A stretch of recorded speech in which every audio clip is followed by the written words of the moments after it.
Of whether former President Donald Trump will appear on Wisconsin's 2024 ballot is up for discussion again.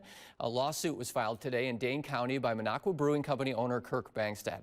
Bangstad cited the 14th Amendment's insurrection clause.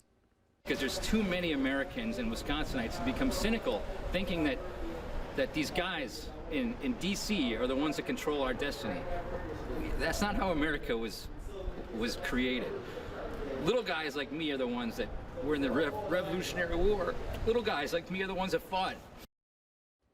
This is now the second complaint that Bangstad has filed. This is the first in a court of law, however. His initial complaint was to the Wisconsin Elections Commission, which dismissed it almost immediately, citing a conflict of interest.